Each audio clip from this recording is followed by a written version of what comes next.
আসসালামু আলাইকুম। আজ আমি আপনাদেরকে একটা খতরনাক শত্রু দমনের কবচ দিব। খুবই ভয়ঙ্কর লেভেলের এবং খুবই পাওয়ারফুল। পুরো ভিডিওটা না টেনে শেষ পর্যন্ত দেখবেন। আমার চ্যানেলটা সাবস্ক্রাইব করবেন, লাইক কমেন্ট শেয়ার করবেন। আর ব্যক্তিগত যে কোনো প্রয়োজন বা ব্যক্তিগত যে কোনো কাজের জন্য স্ক্রিনে দেওয়া নাম্বারে সরাসরি ফোনে হোয়াটসঅ্যাপে যোগাযোগ করে বা ইমোতেও আপনি কী করতে পারেন, যোগাযোগ করে যে কোনো কাজ করাতে পারবেন দেশে বা দেশের বাইরে থেকে।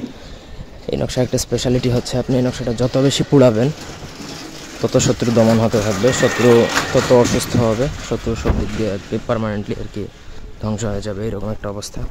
তো ধরেন 7 দিন পোড়ালেন অথবা 21 দিন অথবা 41 দিন, এইভাবে যত বেশি পোড়ানোর মেয়াদটা বাড়াবেন তত শত্রু ধ্বংস হতে থাকবে। কম পোড়ালে কম ক্ষতি, বেশি পোড়ালে বেশি ক্ষতি।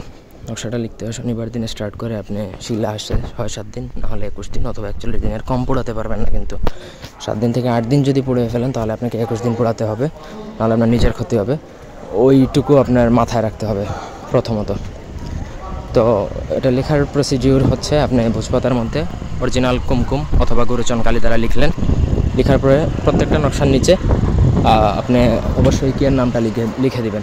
আপনার দুশ্মনের নাম লিখবেন, সে ছেলে হলে পিতার নামটা লিখবেন, আর মেয়ে যদি হয় সে তাহলে তার মাতার নামটা লিখে আপনি নকশা লেখা কমপ্লিট করবেন। আপনি প্রথমেই ডিসাইড করে নেবেন যে কত দিনের জন্য আপনি এই কাজটা করবেন। আপনি বেশি ক্ষতি করতে চাইলে 21 দিন বা 41টা লিখবেন, অল্প ক্ষতি করতে চাইলে 7 দিনেরটা লিখবেন। ব্যাস, লেখার পরে আপনি প্রত্যেক দিন একটা করে পোড়াবেন। সরিষার তেলে ভিজিয়ে পোড়াইলে আরও ভালো হয়, নাহলে আপনি ডাইরেক্ট পোড়াতে পারেন।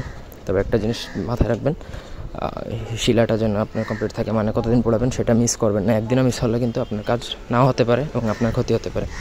ভালো করে বুঝে শুনে এইসব বিদ্যা হাতে নেবেন। এখানে 4 ধরনের তাবিজ একসাথে একত্রিত করে তারপরে একটা নকশা বানানো হয়েছে, সেটা খুবই পাওয়ারফুল। এই নকশা দ্বারা বশীকরণ, বান মারানো, চাটন, স্তম্ভন, আকর্ষণ, বিদ্বেষণ সব ধরনেরই কাজ করা যায়। এক একটার প্রসেস এক এক রকম, অন্যদিন বলবো। ধন্যবাদ সবাইকে।